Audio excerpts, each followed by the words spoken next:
नमस्कार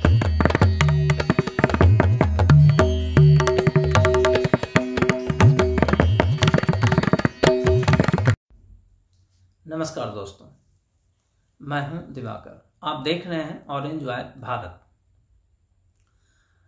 इस वीडियो में मैं चर्चा करूंगा इजराइल और हमास के बीच चल रहे युद्ध के बीच एक जो बातचीत निकल के आई है पूरे मुस्लिम देश वर्सेस यूरोप और अमेरिका के बीच में, वो ये है कि फ़िलिस्तीन और इजराइल के आसपास जितने भी देश हैं, जैसे मिस्र है, सीरिया है, लेबनान है, जॉर्डन है, यूएई है, सऊदी अरब है और ईरान है, इराक है, टर्की है, इंडोनेशिया है, इस तरह से जो 57 देश हैं, 56-57 देश जो इस्लामिक देश हैं, उन लोगों ने एक बात स्पष्ट कर दिया है कि वो एक भी फ़िलिस्तीनी शरणार्थी अपने घर में, अपने देश में घुसने नहीं देंगे। ये बिल्कुल क्लैरिटी के साथ मीडिया पे जॉर्डन ने भी कहा है और मिस्र ने भी कहा है कि हम एक भी फ़िलिस्तीनी शरणार्थी अपने देश में नहीं लेंगे। इसका क्या कारण है? हमें इस पे विचार करना चाहिए।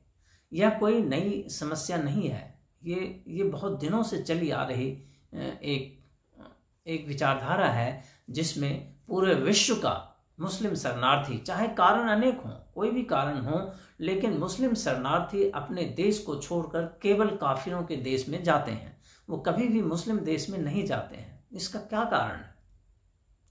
इसका कारण उनके विचारधाराओं में निहित है। यदि आप इस्लाम का अध्ययन करेंगे, पॉलिटिकल इस्लाम के विस्तार का अध्ययन करेंगे, तब उसमें मिलेगा इसका कारण। पॉलिटिकल इस्लाम के संपूर्ण यात्रा में हिजरत एक बड़ी महत्वपूर्ण मील का पत्थर है और वह इतना महत्वपूर्ण है कि पूरे इस्लामिक विचारधारा और उसके राजसत्ता के बीच में हिजरत से ही उसके कैलेंडर का शुरुआत होता है। इस्लाम के प्रादुर्भाव के शुरुआत को हिजरी में मैनिफेस्ट किया गया, हिजरी में हम जानते हैं, क्योंकि उसी दिन, जिस दिन मक्का से मदीना, जिस दिन ये हिजरत हुआ था, मोहम्मद पैगंबर साहब ने हिजरत किया था अपने अनुयायियों के साथ एक जगह से दूसरे जगह, मक्का से मदीना की ओर, उस दिन को, वो इतना महत्वपूर्ण दिन है कि उस दिन से इस्लामिक कैलेंडर का दिन शुरुआत होता है, शुरू किया जाता है। उसको हिजरी कहते हैं। हिजरी शब्द हिजरत से ही बना है। अब ये इतना महत्वपूर्ण क्यों है, इसे समझने की आवश्यकता है। ये इतना महत्वपूर्ण इसलिए है कि पॉलिटिकल इस्लाम के विस्तार के इतिहास में यह पहली घटना थी जिससे एक काफिरों के भौगोलिक क्षेत्र पे जाकर और वहाँ साम्राज्य स्थापित करने की का दिन है। ये उसी दिन ये शुरुआत हुआ और हिजरत करके जब काफिरों के क्षेत्र में ये पॉलिटिकल इस्लाम के लोग वहाँ पहुँचे और उन्होंने अपने सत्ता की स्थापना की और वहाँ से इस्लाम का जो विस्तार हुआ वो अनवरत अभी तक जारी है। तो इसीलिए ये महत्वपूर्ण बिंदु है पॉलिटिकल इस्लाम के विस्तार का। इस बिंदु को जाने बगैर आप पॉलिटिकल इस्लाम के विस्तार की गहनता को नहीं समझ सकते।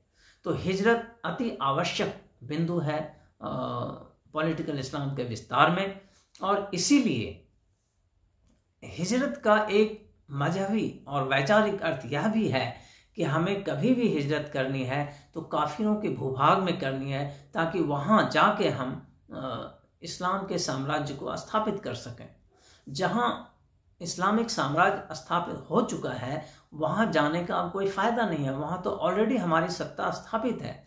इसलिए हमें अब उन जगहों पर जाना है, वहाँ हिजरत करना है, क्योंकि हिजरत हमने इसलिए किया था कि हमें इस्लाम की सत्ता स्थापित करनी थी। यही महत्व है हिजरत करने का।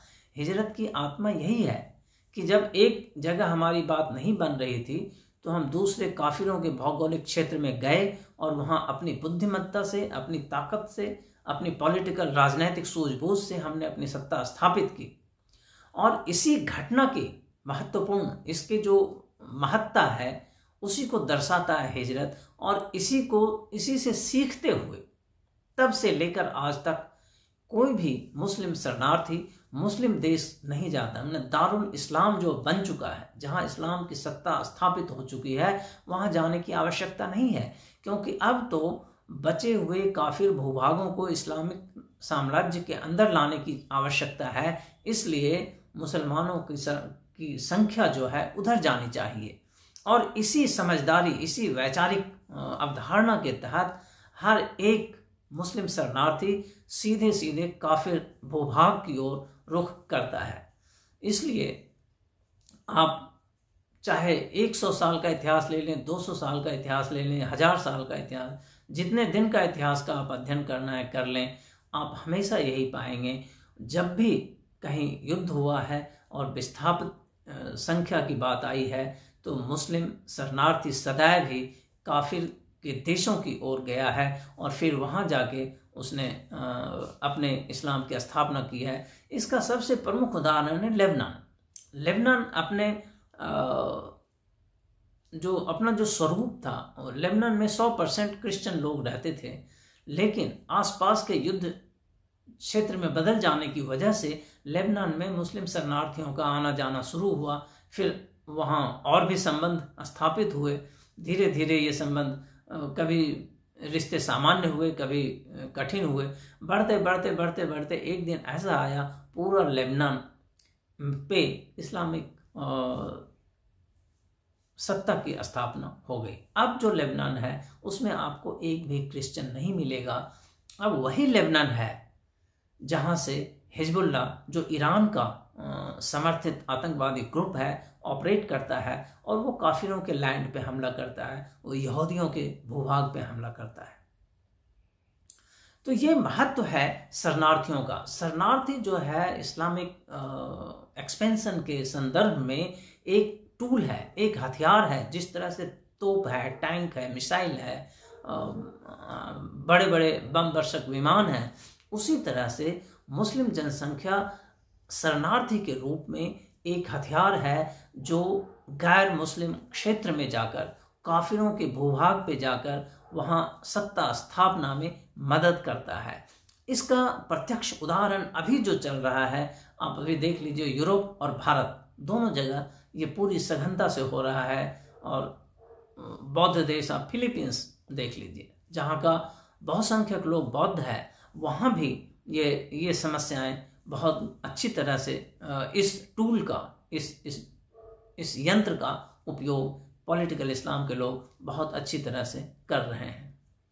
आज पूरा यूरोप, अमेरिका, लंदन मुस्लिम शरणार्थियों से भरा हुआ है। क्यों भरा हुआ है? क्योंकि उसे काफिरों के जमीन पे सत्ता स्थापित करनी, और वो कर रहा है। वहाँ के कांग्रेस में वो अपनी ताकत बढ़ा रहा है। वहाँ कानून बनाने में अपनी दखलंदाजी करके ब्रदरहुड के रूप में, पॉलिटिकल संगठन के रूप में हर तरह की सुविधाओं का निर्माण कर रहा है, जो अंततः इस ओर ही जा रहा है कि किस तरह से काफिरों के ज़मीन पे पॉलिटिकल इस्लाम की सत्ता को स्थापित करना है। यदि किसी देश, मुस्लिम देश में किसी तरह से कुछ मुस्लिम शरणार्थी फंस भी गए, बस भी गए, भौगोलिक निकटता की वजह से या अन्य वजहों से, तो आप देखेंगे कि सदैव ही वहाँ वो मुस्लिम शरणार्थी कीड़े मकोड़े की ज़िंदगी जीता है और हमेशा उसे बाहर निकाला जाने की कोशिश बनी रहती है, जबकि दूसरे काफिर जगहों पे ऐसी नहीं होती है। आपने अभी देखा अफगानिस्तान के कुछ शरणार्थी पाकिस्तान में है। पाकिस्तान की सरकार ने बाकायदा शायद एक आदेश पारित किया है कि जितने भी शरणार्थी हैं बहुत हो गया, हम यहाँ से अब तुम लोग वापस अपने देश जाओ। इसी तरह बांग्लादेश जो है, रोहिंग्या के एक आदमी को भी रखना नहीं चाहता है। वो पूरी तरह से, पूरी ताकत से उसको विस्थापित करता है वहाँ से, और वही रोहिंग्या भारत में आके जहाँ तहाँ बसता है और आगे चलकर वो पॉलिटिकल इस्लाम की स्थापना में अपना योगदान देगा। वही अफगानी जो वहाँ से भगाए जाएंगे पाकिस्तान से, तो वो सीधे अमेरिका और यूरोप की रुख करते हैं। और आज लंदन में, अमेरिका में क्या स्थिति है वो आपके सामने है। तो ये जो नीति है मुस्लिम राष्ट्रों का, मुस्लिम शरणार्थियों का, खास करके फिलिस्तीनी शरणार्थियों के एक व्यक्ति को भी नहीं लेने का, एक तरफ जहाँ ये सहानुभूति का षड्यंत्र के तहत ये कहते हैं कि यहाँ की सिविल आबादी पे हमला हो रहा है, यहाँ के निर्दोष लोग मारे जा रहे हैं, उनको खाने के लिए नहीं है, पीने के लिए नहीं है, उन्हीं जमीन पे सुविधा मुहैया कराने के लिए ये मुस्लिम राष्ट्र बिल्कुल तैयार नहीं है, वो गेट खोलने के लिए तैयार नहीं है। और स्पष्ट नीति है कि एक भी फिलिस्तीनी हमारी धरती पे कदम नहीं रख सकता है। लेकिन दूसरी तरफ उसी लॉक्ड भूभाग में, जिसे कहता है कि चारों तरफ से घेर के रखा है, हमास को सामरिक दृष्टि से कोई दिक्कत नहीं है। हर तरह के सैन्य साजो सामान उसे लगातार उपलब्ध है, अभी भी उपलब्ध है। 13 दिन के युद्ध के बाद भी हमास रॉकेट उसी तरह से छोड़ रहा है इजराइल के खिलाफ जिस तरह से पहले छोड़ रहा था, थोड़ी बहुत कमी उसमें आई है। तो ये जो दोहरा चरित्र है, ये जो हिजरत का कॉन्सेप्ट है, जिसके तहत मुस्लिम शरणार्थियों का काफिरों के भूभाग पे जाना और वहाँ इस्लामिक सत्ता की स्थापना में सहयोग देना, ये बिल्कुल एक स्पष्ट नीति है जो पॉलिटिकल इस्लाम के विस्तार से जुड़ा हुआ है। ये ऐसे ही नहीं है, ये कोई अमानवीय अवधारणा नहीं है कि आप इसे ऐसे खारिज कर दें कि मुस्लिम देश मुसलमानों को शरण नहीं दे रहा है। नहीं, ये उसकी नीति है, ये उसके विस्तार की नीति का हिस्सा है। इसीलिए मुस्लिम देश में मुस्लिम शरणार्थी को जगह नहीं दी जाती है, ताकि वो मजबूर होकर काफिरों की भूभाग में जाए और हिजरत करे और वहाँ इस्लाम की स्थापना में जब ज़रूरत हो योगदान करे, सहायता करे।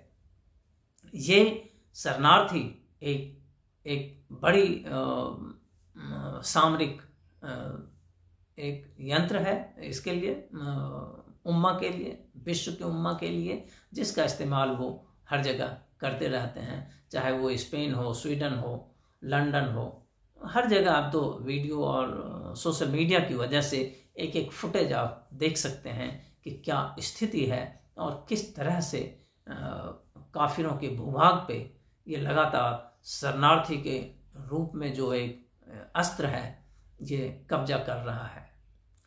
तो विश्व के काफिरों को इस हिजरत के कॉन्सेप्ट को समझना होगा। ये जो मुस्लिम शरणार्थी है ये कोई आम शरणार्थी नहीं है, ये एक हिजरत का कॉन्सेप्ट है जिसे दारुल हर्ब की ओर जाना है और वहाँ दारुल इस्लाम बनाने के लिए अपना योगदान देना है, जो कि हर एक मुसलमान का पहला कर्तव्य है। इसीलिए आप भारत के भी हर एक मुसलमान का वही गूंज, उनके आवाज़ में भी वही गूंज दिखाई देती है आपको, जो गूंज पूरे विश्व के मुसलमानों में दिखाई देती है, क्योंकि ये वैश्विक उम्मा है, एक ग्रुप है, एक समूह है जो पूरे विश्व पे छा जाना चाहता है। अब ये काफिर समाज के ऊपर है, वो इस पॉलिटिकल जो इनेबिलिटी है पॉलिटिकल इस्लाम की, उसे कितना समझ पाता है और अपने बचाव के लिए कितना इसका प्रतिकार कर पाता है। धन्यवाद दोस्तों।